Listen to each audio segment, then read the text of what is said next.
Welcome back to Twisted Tales, the channel where we peel back the skin of the ordinary to reveal the chilling anatomy of human darkness. The story you are about to hear is one of a family dinner that took a turn into the truly grotesque, a tale that will make you question the secrets that simmer behind the closed doors of even the most picture-perfect homes. If you have an appetite for stories that curdle the blood and haunt the quiet corners of your mind, do me a favor and hit that subscribe button, and ring the notification bell so you never miss our weekly exploration of the macabre. Now, settle in, turn down the lights, as we unravel the cold, hard-to-swallow story of the salad made from a mother-in-law's liver. The scent of roasting garlic and rosemary usually filled the Henderson home with a comforting warmth, a culinary promise of a happy family meal. But for Amelia, the aroma was a suffocating cloud of her mother-in-law's impending judgment. Eleanor, a woman whose compliments were as rare as a solar eclipse, was coming for her weekly Sunday dinner, and the air in the house was thick with a tension only family can brew. It was a finely aged vintage of passive aggression, bottled over a decade of strained smiles and bitten tongues. Amelia and her husband, Tom, had been married for 10 years, and for every one of those years, Eleanor had been a constant, looming presence. She wasn't just a mother-in-law. She was a self-appointed auditor of Amelia's life. She was a woman seemingly carved from granite and then thinly veiled with the delicate lace of feigned propriety. Her visits were less about familial bonding and more about a white-glove inspection of every facet of Amelia's existence, from the dust on the mantelpiece to the way she was raising her two children, 7-year-old Lily and 9-year-old Jake. "Are you certain you've basted that chicken enough, dear?" Eleanor's voice, sharp and precise as a paring knife, would slice through the air before she'd even fully removed her coat. "My Thomas always did prefer a moist bird." Tom, ever the diplomat, the gentle buffer between the two most important women in his life, would just offer a placating smile. "Mom, everything Amelia makes is delicious. You know that." But his words were a flimsy shield against the barrage of thinly veiled critiques that would inevitably follow. His loyalty, stretched taut between wife and mother, often felt to Amelia like a threadbare rope in a game of tug-of-war, and she knew, with a certainty that had settled deep in her bones, that if the rope ever snapped, she would be the one to go sprawling. The resentment in Amelia's heart hadn't started as a raging fire. It had begun as a single tiny ember, a spark of indignation at a casual, cutting remark made during their first year of marriage. Eleanor had picked up a cushion Amelia had embroidered, running a critical finger over the stitching. "Quaint," she had declared, the word hanging in the air like a puff of poison. "It takes a certain kind of woman to have time for such hobbies." Over the years, that ember had been fed, stoked by a relentless campaign of 1,000 tiny aggressions. It wasn't just the overt criticism. It was the subtle, insidious ways Eleanor undermined her. It was the way she'd look at Amelia when she disciplined Jake, a silent, damning judgment that screamed, "You're doing it all wrong." It was the way she would subtly refold the laundry Amelia had just folded, or rearrange the pantry after Amelia had just organized it. Small acts that were declarations of Amelia's inherent incompetence. The week leading up to this particular Sunday had been especially grueling. Eleanor had called every single day, each call a fresh delivery of unsolicited advice, a new, cleverly disguised insult. On Tuesday it was, "I do hope you're not letting the children have too much screen time, Amelia. It rots the brain, you know. When Thomas was that age, we were reading Dickens." On Wednesday, "I saw a lovely dress in the window of that boutique downtown. A bit pricey perhaps, but it would be a nice change from, well, you know." The implication hung heavy and unspoken. A change from the simple, practical clothes Amelia wore, clothes that were sensible for a mother of two but apparently screamed frumpy to Eleanor. On Thursday, she called to inform Amelia that she had read an article about the dangers of non-stick pans and proceeded to list, in excruciating detail, all the ways Amelia was likely poisoning her family with every meal she cooked. Each phone call was a fresh paper cut on Amelia's already wounded psyche. By the time Sunday arrived, she felt as though her soul was a tapestry of raw, bleeding slashes. She moved through the day in a haze of suppressed fury, her smile as brittle as spun sugar. She chopped the vegetables for the salad with a vicious, rhythmic precision, the heavy cleaver thudding against the wooden board. Thud, thud, thud. The sound was a metronome for her darkening thoughts. For a fleeting, terrifying moment, she imagined the blades slicing through something else, something softer, more yielding than a carrot. The thought was a black bird, flying in through the open window of her mind. It circled once, its dark wings brushing against the edges of her sanity, and then it was gone, as quickly as it had appeared. But it had left behind a single, dark feather, a chilling promise of its potential return. Eleanor arrived at 6 o'clock sharp, her lips pursed in that familiar expression of mild, preemptive disappointment. She presented Amelia with a potted orchid, its blooms a perfect, judgmental white. "I thought your living room could use a bit of life," she announced, her eyes sweeping the room and finding it, as always, wanting. Dinner was a masterclass in tension. Eleanor dissected every aspect of the meal, from the slightly too soft carrots to the store-bought gravy. "I always find a homemade gravy brings the whole meal together," she'd remarked, dabbing her lips with a napkin. "But I suppose not everyone has the knack." Tom, bless his heart, tried to steer the conversation into safer waters, talking about a project at work, the kids' school plays, anything to fill the suffocating silences that followed each of Eleanor's pronouncements. Lily and Jake, sensitive to the emotional barometer of the room, ate in a subdued quiet, their usual boisterous energy replaced by a wary stillness. But it was the salad that became the evening's centerpiece, the focal point of Eleanor's culinary inquest. It was a simple side dish, mixed greens, cherry tomatoes, slivered almonds, and a light vinaigrette. To hear Eleanor describe it, however, it was a gastronomic crime. "A little uninspired, don't you think, Amelia?" she said, pushing a lone lettuce leaf around her plate with her fork. "A good salad should have a variety of textures, a symphony of flavors. This is more of a solo for a very sad-sounding piccolo." Something inside Amelia, a carefully constructed dam holding back a decade of rage, began to crack. The single black feather from her earlier thoughts multiplied. Now, a whole flock of dark birds was circling in her mind, their caws growing louder, more insistent. She looked at Eleanor's liver-spotted hand, the way her fork toyed with the food Amelia had prepared, and felt a wave of pure, unadulterated hatred wash over her. It was so potent, so overwhelming, it left her breathless. The final straw came the next day.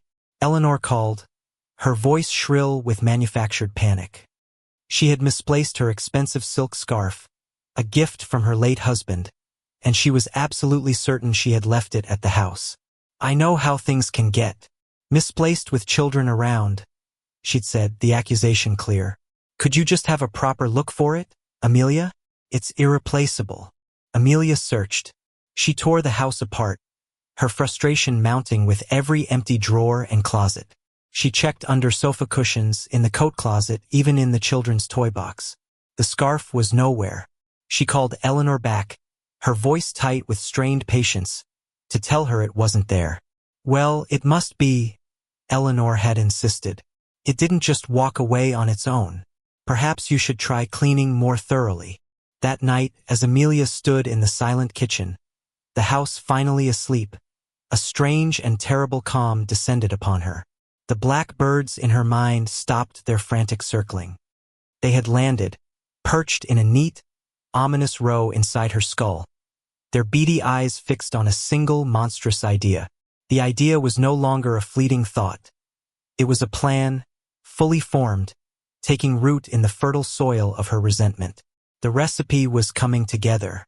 The following Sunday, the Henderson house was unnaturally quiet.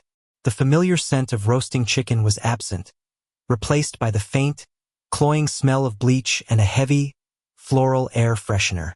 Amelia had spent the entire morning scrubbing the kitchen floor on her hands and knees, a manic energy propelling her forward. Every tile had to be perfect, every grout line immaculate. It was a cleansing, a purification. Tom was out for the day, having taken Lily and Jake to a matinee performance of a children's symphony, an outing orchestrated entirely by Eleanor. They need a bit of culture, Thomas, she had insisted over the phone, her voice dripping with condescension. And it will give poor Amelia a chance to, well, to get the house in order without them underfoot. Amelia had smiled into the receiver, a genuine, unsettling smile that didn't quite reach her eyes. That's a wonderful idea, Eleanor. Thank you for being so thoughtful. In fact, why don't you come over a bit early, before they get back? We can have a proper chat, just the two of us. Eleanor, flattered by the unexpected invitation and the prospect of an uninterrupted audience for her litany of complaints, readily agreed. She arrived at 4 o'clock, her face a mask of self-righteous concern. My dear Amelia, you look a little flushed.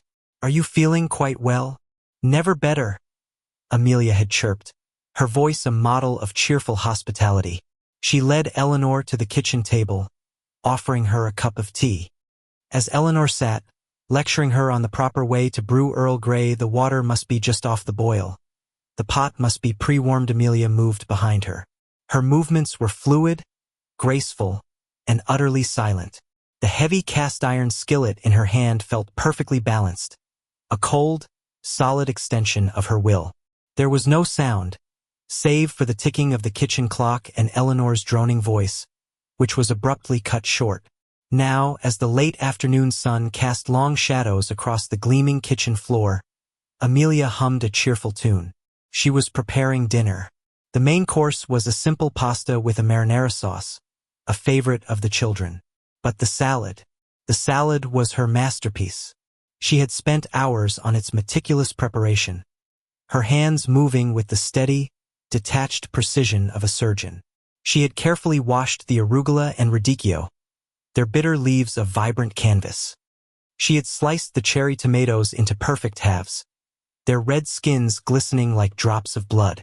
And then, she had prepared the piece de resistance, the secret ingredient, pan-seared with shallots and a splash of balsamic vinegar, lay nestled amongst the greens, its dark, rich color a stark contrast to the bright vegetables.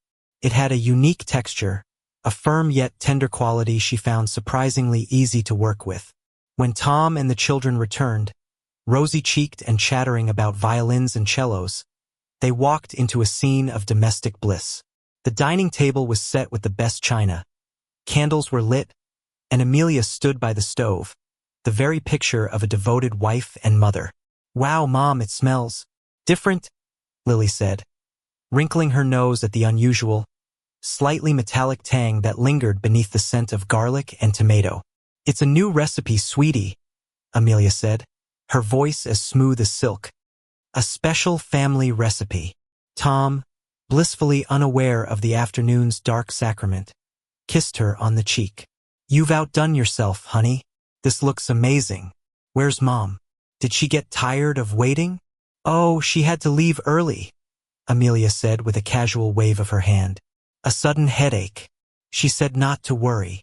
She felt a small, triumphant thrill at how easily the lie slipped from her tongue. The family sat down at the table. Amelia served the pasta, then presented the salad with a flourish. She watched with a hawk-like intensity as they ate. The children, as expected, mostly picked at the pasta, their young palates not yet adventurous enough for bitter greens. But Tom, ever the dutiful husband, took a large forkful of the salad. He chewed thoughtfully, his brow furrowed for a moment. This is interesting, Amelia, he said, swallowing. It's very rich, a little gamey. What is it? Amelia took a delicate sip of her wine, her eyes glittering in the candlelight. It's a special kind of liver, she replied, her voice a low purr. Very rare. A family recipe, like I said.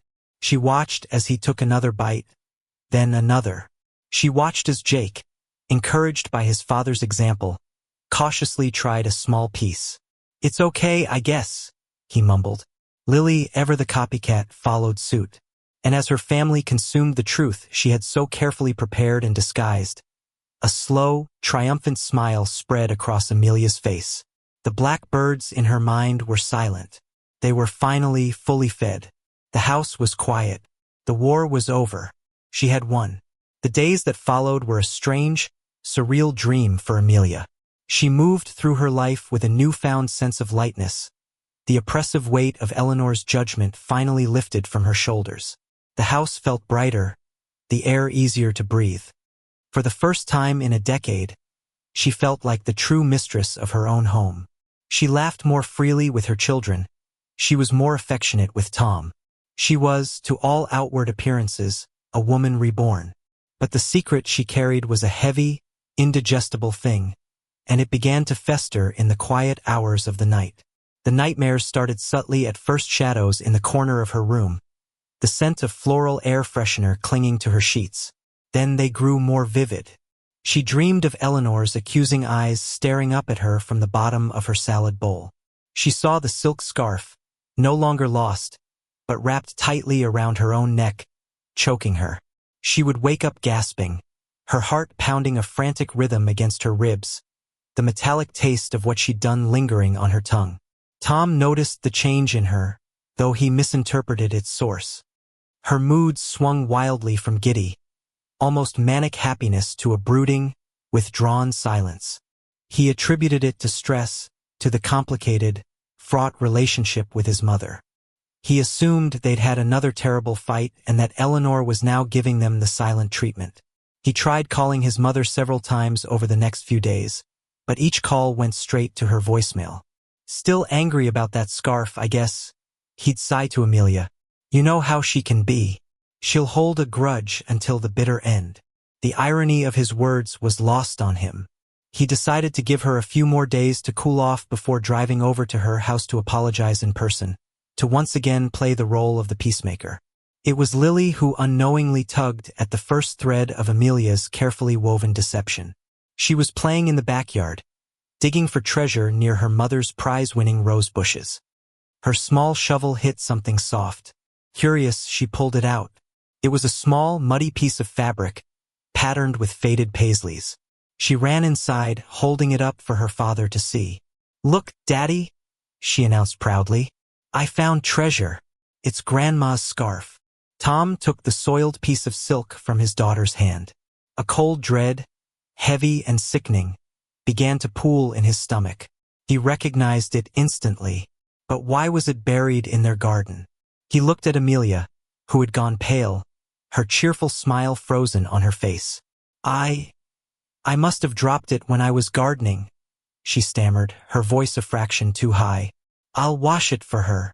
But the seed of suspicion had been planted. The next day, telling Amelia he was going to the hardware store, Tom drove to his mother's house.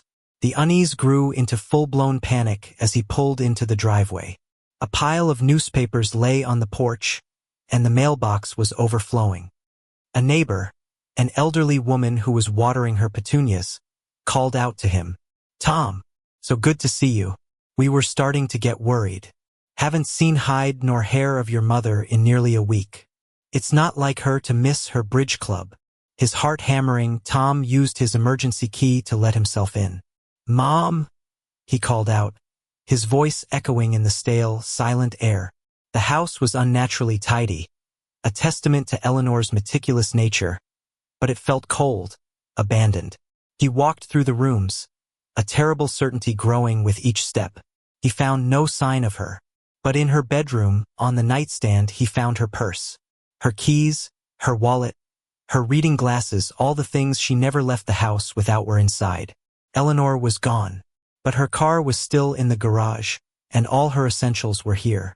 She hadn't just left. The police investigation began as a missing person case. Detectives questioned Tom and a distraught, seemingly cooperative Amelia. She recounted the story of the Sunday dinner, the argument over the scarf, Eleanor's abrupt departure due to a headache. Her performance was flawless. She cried at all the right moments, her voice trembling with what appeared to be genuine concern. But the detectives were thorough. They canvassed the neighborhood. No one had seen Eleanor leave the Hendersons' house that Sunday. They checked her phone records. The last call she made was to Amelia, confirming she was on her way over. The last signal from her phone's GPS pinged from a cell tower near Tom and Amelia's address. The discovery that turned the tide was a small, almost insignificant detail. While searching the Hendersons' home, A forensics officer noticed that the grout in the kitchen floor tiles was unusually white, far brighter than the grout in the adjacent hallway. It looked freshly scrubbed, almost sterile. They used a special chemical agent, luminol, and under the blacklight, the pristine floor lit up with the ghostly blue glow of cleaned-up blood. A significant amount of it. The second, more gruesome discovery came from the garden. The same rose bushes where Lily had found the scarf were now points of interest. The disturbed soil prompted a more thorough search, and it was there, buried deep beneath the roots, that they found the rest of her. The final piece of the puzzle, the one that would haunt Tom for the rest of his life, was found in the kitchen. In the back of the deep freezer, tucked behind a bag of frozen peas and a carton of old ice cream, was a small, unmarked package wrapped in butcher's paper. The contents were sent to the lab for analysis. The report confirmed the detective's darkest suspicions. It was a human liver. DNA tests confirmed it belonged to Eleanor Henderson. The trial was a media circus. The story of the cannibalistic daughter-in-law splashed across every news channel. Amelia sat in the courtroom, her face a blank, emotionless mask. She never confessed, never offered an explanation, never showed a single flicker of remorse. She simply watched the proceedings with a detached, chilling calm. She was, of course, found guilty. The evidence was overwhelming, grotesque, and undeniable. As they led her away in handcuffs, her eyes met Tom's across the crowded courtroom. For the briefest of moments, a tiny, triumphant smile played on her lips. In her own twisted mind, she had won. She had finally, irrevocably, silenced her critic. The Henderson family was destroyed, the memory of that last Sunday dinner forever a dark stain, a horrifying secret ingredient that could never be washed away. 5 years is a long time. It's long enough for a child to transform into an adolescent, for a house to be sold and resold, for a national scandal to fade from the headlines into the morbid archives of true crime podcasts. For Tom Henderson and his children, 5 years was the time it took to construct a fragile scaffolding of normalcy over the gaping, bottomless pit of their past. They had moved, of course. The house on Elm Street, with its manicured lawn and blood-soaked memories, was sold at a loss to a developer who promptly tore it down. It was, Tom thought with a grim sense of irony, the only way to truly cleanse the property. Their new life was in a nondescript apartment 3 towns over, a place with beige walls and no garden. It was deliberately, aggressively bland, a sanctuary of anonymity. Tom was a ghost of the man he once was. The easy smile and hearty laugh were gone, replaced by a permanent weariness in his eyes and a slight tremor in his hands that worsened with stress. He worked remotely, avoiding office small talk and the inevitable moment when a new acquaintance would Google his name. His life had shrunk to a small, manageable loop: work, school runs, therapy, and the preparation of simple, predictable meals. They ate a lot of plain pasta, grilled cheese sandwiches, and scrambled eggs. Anything complex, anything with a secret ingredient, was banished from their table. The children carried their scars differently. Jake, now 14, wore his trauma like a suit of armor plated with anger. He was sullen and quick to fight. His school record a litany of detentions for insubordination. He remembered more from that night than his sister did the strange taste of the salad, the look on his mother's face, the hushed, horrified whispers of the adults in the weeks that followed.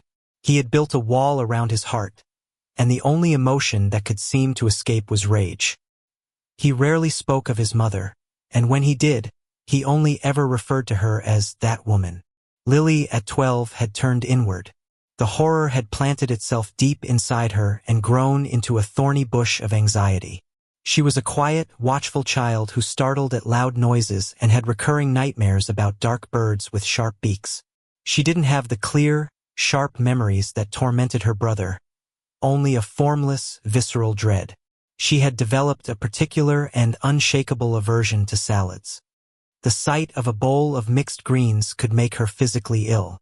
She clung to her father, her small hand always seeking his, as if she feared he too might vanish into the ether of some unspeakable horror. Their therapist, a kind woman named Dr. Anya Sharma, called them a trauma-bonded unit.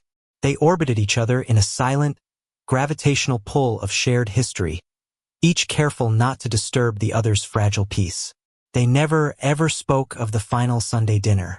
It was the black hole at the center of their small universe, its presence felt in everything, but its name never uttered.